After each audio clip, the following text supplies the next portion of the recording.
celebrity style inspiration. Good evening, CSIers, and welcome back to the show. This is your host, Tessa Mauricio Ariola, for a special express edition of the Manila Times Celebrity Style Inspiration. With all that we see, hear, and ultimately do, always in line with the new normal, it's always a treat to experience something from our not so recent past, especially when it has everything to do with love, and even more so, major kilig. Who could ever forget this beautiful pairing, no matter the drama or horror their characters go through in the ultimate teleserye, A Love to Last, or even the big screen thrillers and scarers, Bliss and Ilawod? Yes, we have as our first guests for 2021 on CSI Express two of the country's most sought after multi genre actors to talk about their most awaited reunion in this new normal, and we just can't wait to see them as the beautiful Brandy and the brawny Brody streaming over WeTV and iflix on Valentine's in the show BNB. So CSIers, please welcome on the T-Zone, Iza Calzado and Ian Veneracion. Woo! Yay! Hello, Iza Hi. and Ian. Hello, We're so excited to have TSIers. CSIers. It's the show is TSIers. called the CSI because CSI is the tagline of the Sunday Times Magazine, Celebrity Style Inspiration. So A medyo CSI, tunog like siyang may the show. Yeah, yeah. CSIers. Parang kriminal, di ba? Pero hindi Oo. naman. Wala namang nangyari sa crime. It's celebrity Meron. style and inspiration. Wow! Meron. Krimen. Kasi sobrang yung puso ko eh. Oo Joke naman. Di ba? Pag nakikita naman si Papa Ian Veneracion, lahat naman ng girls medyo nagkaka-krimen. Okay, ang mga thoughts, di ba? And the same, of course, with the gorgeous Parang hindi ako. Iza Calzado. Hindi naman. But we've missed you both. We've missed you both and we've missed you both together. No? How have each of you been? Let's start with Iza. Please greet our viewers online and just tell them how is the beautiful and talented Iza Calzado these days. Thank you, Tessa. You're so gracious and kind with your words. Thank you, thank you, thank you. Hello, everyone. Sa lahat ng mga CSIers na nanonood ngayon. It's 2021. I've been well. I've been healthy. I've been working on a teleserye, and we recently wrapped up the shoot for B&B with Ian. So I'd like to say I'm in a very good place. So, and I hope you are too. You are. So, yun. And you definitely look it. Yun namang si Mr. Oh My Dad. Hello, of course, Papa Ian Veneracion. How are you doing? You look. Hello, Tessa, and hello to all the people who are watching right now. I feel very fortunate to be able to work despite the conditions now, and I spend most of my time at home, so it's really refreshing to be outside the house and work, especially with Mama E and Mark Reyes, Sunshine Dizon, nandun ng mga old friends, and it's just so much fun. And we were on location sa Tagaytay, perfect weather, and it was very such a pleasant experience. I'm sure. I mean, to be working with friends, diba, and something you enjoy, what else can you ask for? But I guess our question is, before we go to the specifics of this Valentine special, do the two of you stay in touch? Did you stay in touch all through, this difficult year that we had? And most especially, not that we want to recall that, but we celebrate that she is well and healthy, especially when Iza had her bout with COVID. Did you guys stay in touch at that time? I messaged her. Tell us. Mama, yeah. Well, if it's about keeping in touch, we have stayed in touch through the years. I think so. Ian and I first worked together in the first teleserye that I did, my first big break, yung Te Amo. But we didn't have a lot of scenes together. Then we did Moments of Love, which was also directed by Mark Reyes, where we ended up together. So we had one brief scene. in that. And then we were together also in Encantadia. And then we were in Joaquin Bordado together, where that was where I got to know him better. Yan. I think that was really when our friendship started. In my opinion, di ba, Papa E? Yung parang nagkaroon tayo ng rapport, Yes, nagkakilanlan. and we had so much time na makapagkwentuhan. Yeah, correct. This was 2008. And then, I don't think we did anything after that. And then I moved to ABS-CBN, and then I remember seeing him there when he was doing soaps, and then suddenly he was just sought after matinee idol. Diba? Yung parang, and I was so happy. Yeah, when he did Pangako Sa'yo, and then it was just one right after the other. And then we did A Love to Last. And obviously, again, spent a lot of time together. But so from A Love to Last till today, I think we've kept in touch, not only during tough times or happy times, but definitely during tough times. Ian, like you said earlier, when I was in the hospital, he did reach out. And I think it was one of the, alam mo yung, ang dami namang nag-message at ang dami ko parang hindi nababasa na messages hanggang ngayon. Sorry guys. Pero syempre nakita ko yung Ian Veneracion, nabasa ko. Diba? Parang basahin mo yun, diba? Parang saglit. Oo. Yung saglit. Oo. He really did message, and Ian kasi is one of those people that I just really vibe with. Yung I get along with, and I don't have to be someone. Well, I'd like to think that I try to be as authentic as I am naman most of the time, but especially with him, na parang I know he will not judge me for certain things and vice versa. And I feel that we have a very beautiful friendship and a lot of respect for each other, not just as actors but as human beings. So yun. Great to hear. I mean, tapatan mo, gandahan mo ha. World peace. Dagan mo. I think Ano ko Bakit he gets away with those answers?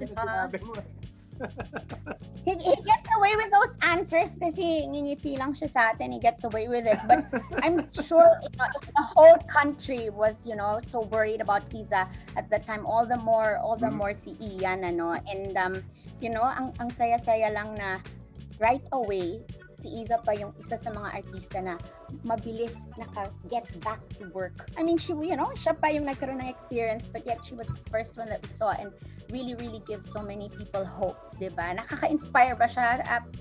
Papa E, tulad ng tawag niya sa'yo, nakikipapa E na tuloy ako. How inspiring is this woman? Unang-una, siya yung nag-imbento ng Papa E. Siya yung nagsatawag sa akin na Papa E. Tapos eventually, the staff would call me Papa E na rin. And then eventually, a lot of people would call me Papa E. It's because of her. She started it. And the scene we did is one of my favorite scenes of all time. The A Love to Last na beginning scene natin when annulment.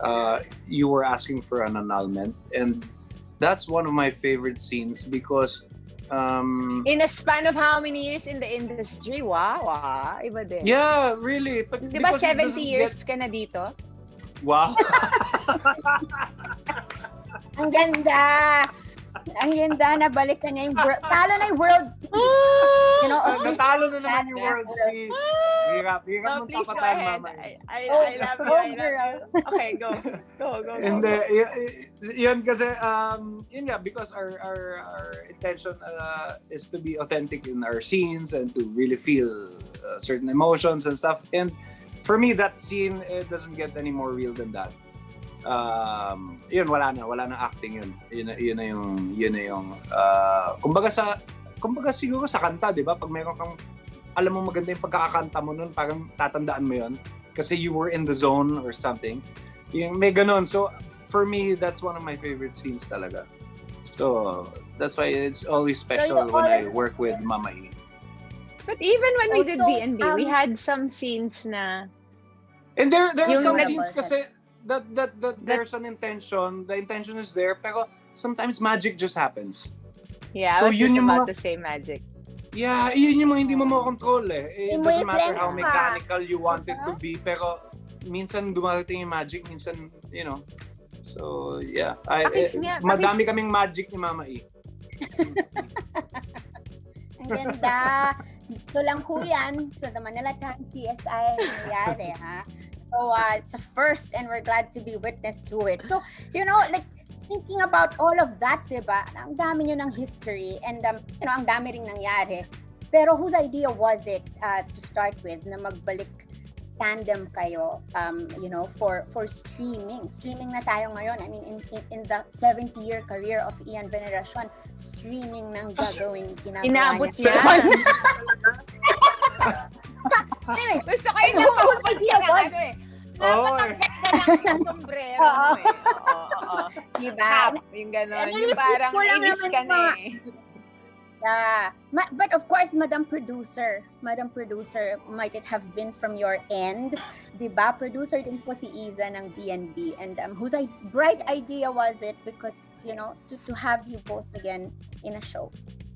Thank you, Tessa. Yeah, so I am part of Sangre Inc., the line producers for this project, and it's for WeTV, diba? So, originally, kasi I've been in and out of the taping bubble for our teleserye, Ang Sa'yo Ay Akin. That was just a segue to plug it also. So I wasn't super tutok, and they were planning this other project, and parang Direct Mark had this idea. Parang out of nowhere, they were talking about this concept of two adults who, you know, kind of fight over a bed and breakfast setting, ganyan. And then pitch daw Ian Iza. Syempre ako noon sa gitna nung stress namin at kabisihan dito, yung oh my God, I want to work with Papa E, yung ganon. But we were just like, what about schedule and this? And then we were greenlit. So I was very excited. And that's it, like, this is my first time to do something as light as this. Because normally, I'm given very heavy, may romance drama. I've done that, moments of love, mga ganyan.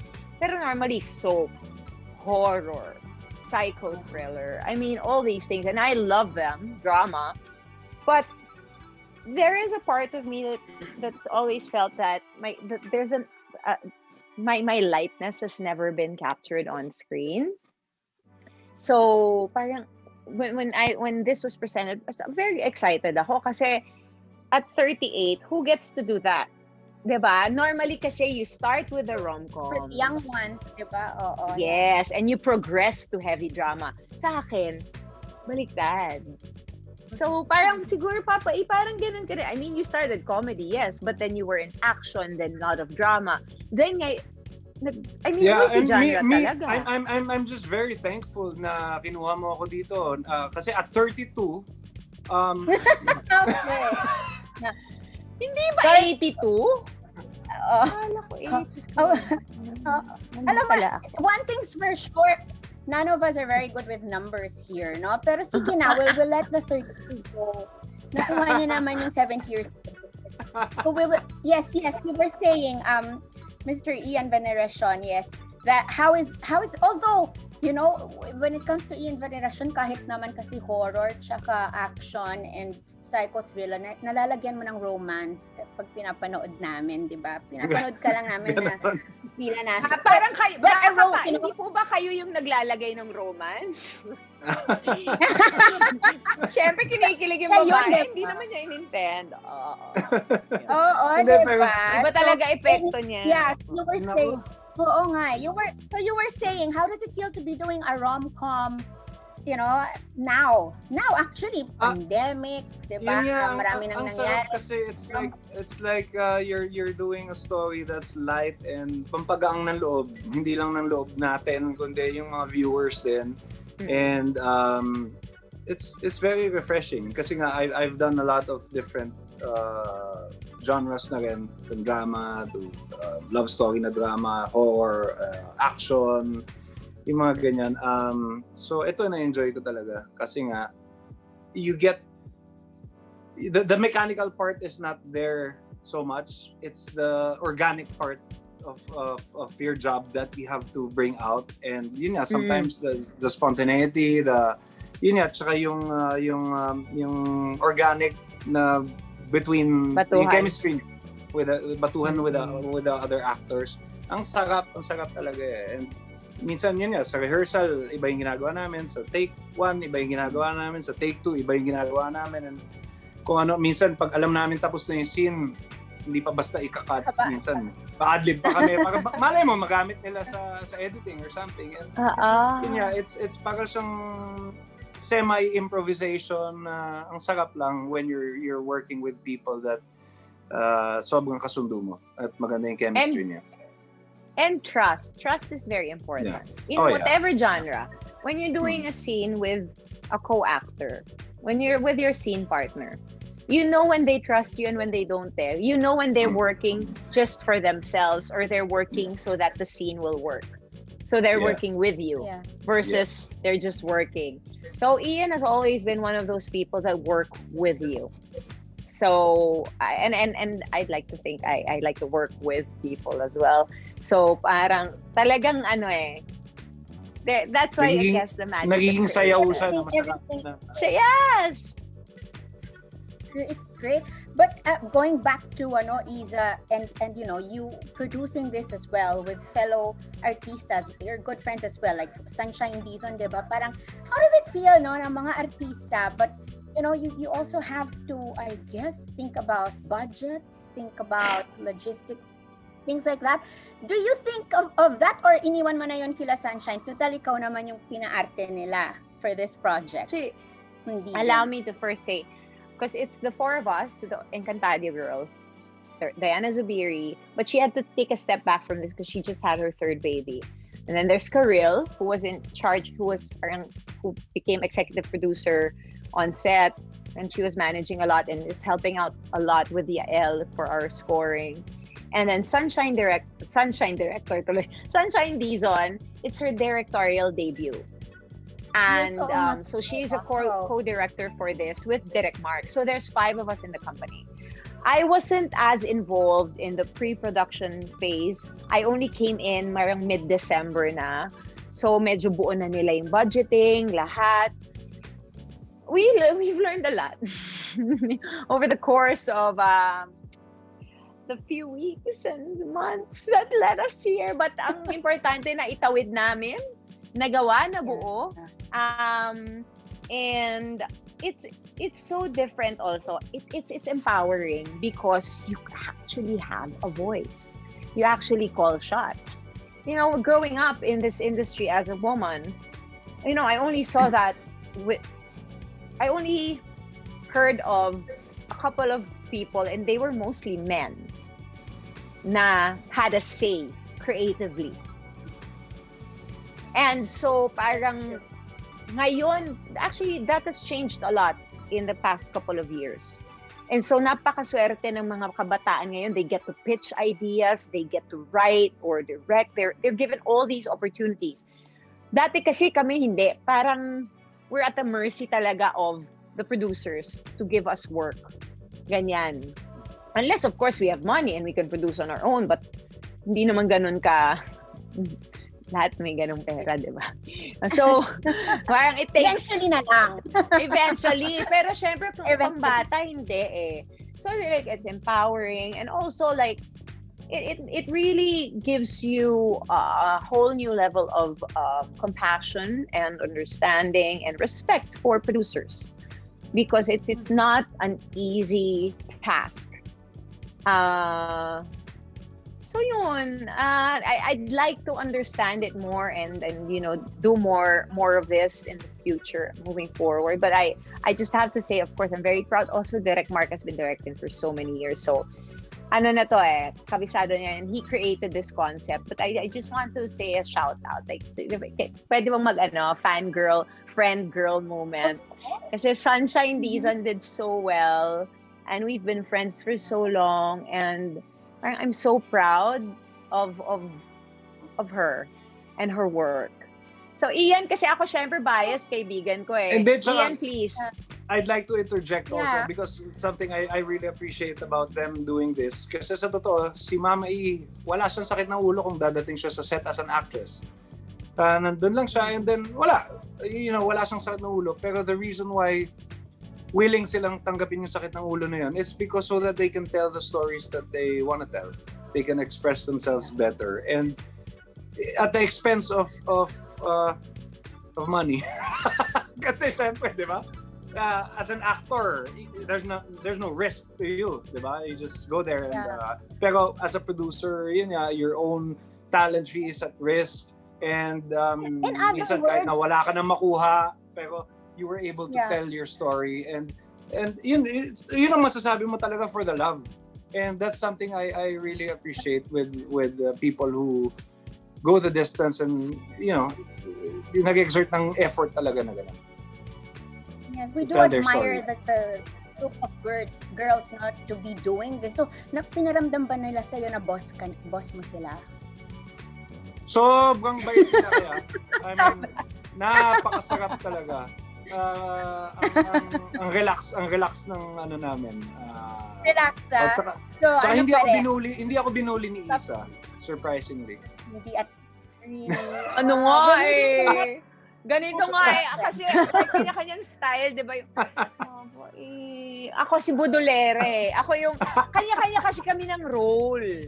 Kami, ang galing ng syempre, girls, I kayo, di ba? I have to say din kasi na parang, I also have to thank my fellow producers kasi sabi nila, Iza, wag mo nang problemahin to. Kasi pag nakikita ko sila nag-huddle, ano yan. Sila, don't focus ka lang sa work mo, ganyan. Mamaya na. Gaganon sila kung may nangyayari. And then, kanya-kanya kami ng roles. Bilang Miss Congeniality, ako yung naka-assign sa, pwede bang yun? And really it works. Yan. Pakiusap, ganyan. And how can anyone say no to this face? There, my goodness. Very true. That's true. But I think siguro we'll have a separate interview then with Iza as producer at some point. But for now, let's get into the series naman, the meat of the series. Can you tell us a little bit about your characters? The two Bs, diba? If you can start, Ian, tell us about Brody. I play the role of Brody. He's a successful businessman and he's single. And he's very accomplished in his career, in his life. And then he meets Brandy, who happens to be the owner of the place where he stayed. And may spark. Sa unang meeting pa lang, meron ng may something. So from my character's point of view, Brandy. may ganon. Tapos from my character's point of view, parang may something. So doon nag-start. You forgot to say that you're afraid of commitment. Oh. Yeah, pero I'm single. Single si Brody, single siya. Oo may nga, trauma pero siya, pero later pa lang malalaman ayaw mo ni ng Brandy. commitment. Pero mamaya pa malalaman ni Brandy yun na kaya pala siya single up to now kasi meron siyang history with a girlfriend na, pero, yun. Yun. Pero, And what about the intoxicating Brandy? What is she like, Iza? Is she similar to you at all? Or sweet and malambing ba? Or competitive right away? You know what? This was written with really Ian and I in mind. So I think they really made it as kung siguro perception ni Noreen Capili who wrote this really good script and there is I'm a lot like Brandy, yes, except that Brandy is jaded here when it comes to love. Parang ano na siya, she's never been married, she's had a lot of heartbreak, so she's at a point in her life na I don't need anybody. Parang my life, my passion is my B&B. Yun na yun, and that's okay with me. My guests, they're my family, they're my friends. I don't need anybody else. wala na akong time sa love, which is the exact opposite of who I am, because there's always time for love. Tawa ka dyan! Tawa ka dyan, ha? Pero there's a spark. Yeah, go ahead. Sorry. Yes. Yeah. So as I meet this guy, who was like a knight in shining armor, because there was this very rude guest in my B&B, and yeah, he wants to know about me, and he asks all these questions. So syempre yung kunwari, yung jaded kong puso unti-unting natitibag ng ganyan. Kasi intoxicating din siya. Yung ganon. Ito rin pala si Brody. Kinantahan eh. May talent Naggitarahan person eh. Yay! Naggitarahan kasi. Ginatara. Iba yung epekto sa kanya eh. Which is true in real life. In real life. So, we won't be surprised if probably Iza added that scene na kaya natin ang gitara part. Wala po kaya. Ay, hindi naman. Creatively. Sorry po. Ako po yung nabuhugas kamay dito. No. Okay. Wala na akong doon. Of course, we believe you. But why the need for, if there was a spark between Brody and Brandy, bakit ang mangyayari po kasi, the plot kakalabanin mo yung B&B ni Brandy. Why the need to compete with her? And then, of course, we won't give away too much. Maybe just that part. Diba? I mean, good question, Tessa. I mean, what kind? Kasi, yung intention niya in the first place to stay there is, aralin, is this kung yung feasibility ng business. Okay, it's a good business. Okay ba to? And then, eventually, yun nga, may spark. So, tinuloy lang niya yung plano niya kasi, yun nga, saka it's nothing personal. Sa utak niya, parang, baka magkatulungan pa nga tayo eh. So there's some kind of ganong feeling naman na Brandy knows more about the specific business, pero I'm a more successful businessman in other aspects. Maybe we could help each other. In his mind, it was sort of like that. But in my mind, of course, I felt used. Mm-hmm. I felt, yeah, cheated. Cheated. Yun kahit rom-com, mabigat din when you feel na you're betrayed, di ba? Na parang nagamit lang. Di ba? Dinaan ako sa gitara. Yung gitarang yan kasi. But like you were saying, no, we're in our, well, Iza's in our late 30s, of course, 40s naman si Ian. How do you bring that kilig na usually nga you were saying, the younger actors are the ones who bring to the screen, diba? I don't know, we read somewhere online that you even had a workshop. Kinailangan nyo pa ba yun? Talaga na, to bring the kilig on? Or was that, hindi naman yun fake news? We just read somewhere that it that didn't happen. Okay. I was saying when I said, because I did talk to ES, and maybe we should do a workshop, but because of time and just the lack of it, at least, there was no opportunity. But you know what? We didn't need it because of our chemistry then eh.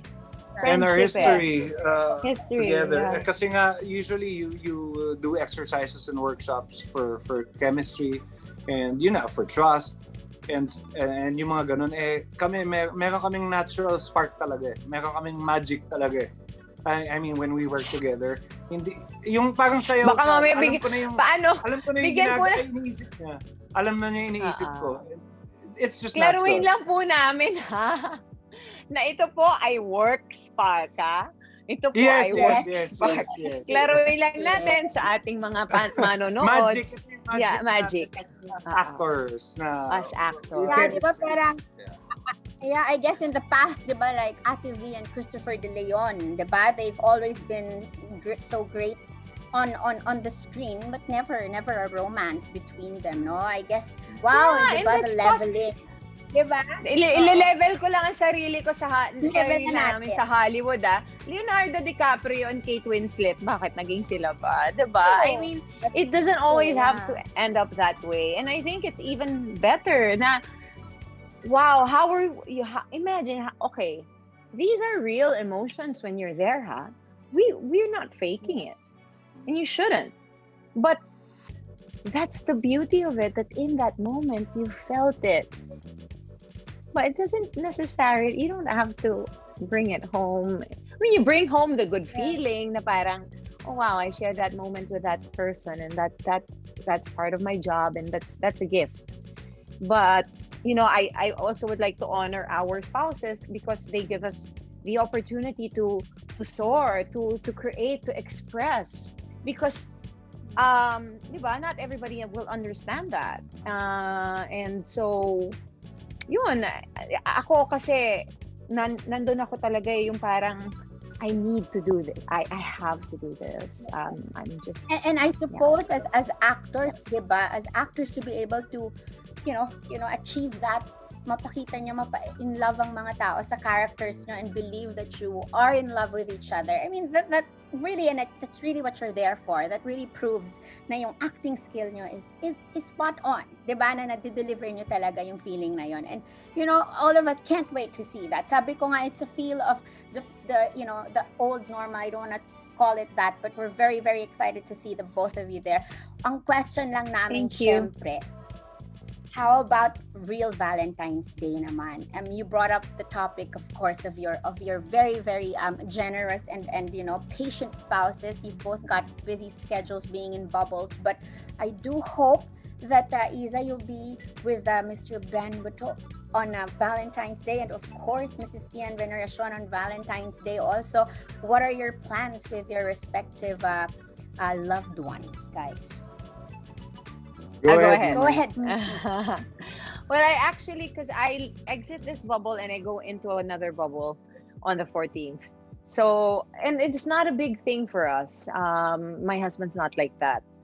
I've had to unlearn a lot of my romantic ideas na mga, alam mo yun, and that's fine. Parang, diba? I mean, every day can be Valentine's Day. It doesn't always just have to be on the 14th. But I do know that someone is going to have a concert around that time with Mr. Ogie Alcacid. So maybe I'll be watching. Oh, finally mangyayari din the concert that was, diba? You were meant to have a concert. We're doing para it's March pa. Kilabot March pa ba? Yeah. I thought you had Feb. Sorry. Pero sa ngayong Valentine's, I'd like to spend my time with my wife and kids lang at home, and then nothing special naman, and maybe watch the concert of Regine online. Yeah. Ayun! Yeah. Yeah. Yes. Oh, yan ang magagawin natin. Manonood tayo ng Diyos ko, Asia Songbird para ma-in love. Exactly. Yeah. And everybody At can come B&B. together. B&B! Teka lang! First episode natin Oo, is sandali on lang. Feb 14. But because they're telling me that you've got a tight schedule, we're really having so much fun chatting to the two of you. Kaya lang, hindi na yata pwedeng habaan pa according to Madam Bebeth. She's wearing her work hat right now. We have a junket today. I guess with that, what we would like to ask you guys is to please invite the Manila Times readers and of course the viewers of our online show to catch B&B, the story of Brandy and Brody. Iza, please do invite them. Hello, everyone. Again, thank you so much in advance for celebrating Love Month with us. Our series called B&B, The Battle of Brody and Brandy, comes out on Feb 14. So sana, I know it's Valentine's today, and maybe you already have plans, but hopefully this will be one of them. So catch an episode or two, because we are dropping 2 episodes on that day. One on the free tier, and one on the second episode has 1 and 2. So sana po ay panoorin ninyong lahat. And we do also have Viber stickers that are going to be available. So if you're on Viber, please check out the stickers that we're launching there, and you can use it. And we really hope you enjoy it, and may you be filled with love and light, not only during Valentine's, but each and every day of your life. Really beautiful. Thank you. So beat that invitation, Mr. Ian Veneracion. World peace again. nitong series natin. So, there you Okay. Hello everyone, this is Ian Veneracion, and guess what? On Valentine's Day, the safest and the wisest thing to do is to stay home with your loved one and download WeTV or iflix and watch B&B, the battle between Brody and Brandy. And don't forget, all is fair in love and war. So it's fun. It's a romantic comedy, and it's really special way to spend time with your loved one. And Talo ako. definitely- I'm sure kasi tumisigaw na yung mga may crush sa'yo. Don't worry. Na girl power to because of Sige, because of sige, the sige. production. Hindi ba pwedeng diba? pareho tayong panalo? Panalo. Because, diba sabi nga nila, love wins. Diba? So at the end of it all, love wins. So once again, thank you so much to you, Iza and Ian, for joining us Thank today. you. And, Thank you so for bringing much. the feel Thank of you. the old normal sa Valentine's Day. Talagang truly a must-see. Siguradong kikiligin kami. And beyond B&B, we look forward to more of the two of you, continuing to entertain us, no? Even through these difficult times na malapit na rin namang matapos. So thank you very much. We will let you go even if we want to talk to you more, and our love to the both of you. Thank you. Thank you. Bye. Thank you. Thank you very much to Iza and Ian for joining us today and for bringing the feels of the old normal to us come Valentine's. Truly a must-see. Catch Ian and Iza as well on the cover of the Sunday Times magazine on February 14 for more chika from the both of them. Many thanks to my good friend Bebeth Timbol of iflix for organizing this Manila Times CSI Express interview. And we promise you, CSIers, that we will be back to resume our third season very soon. In the meantime, do look back on our past episodes via the Manila Times website, Facebook page, and YouTube and Daily Motion channels. Follow us too on our social media accounts at TMT CSI on Twitter and Instagram for updates. Enjoy the rest of the evening and happy Valentine's, CSIers. Ako po si Tessa Mauricio Ariola. Maraming salamat and bye!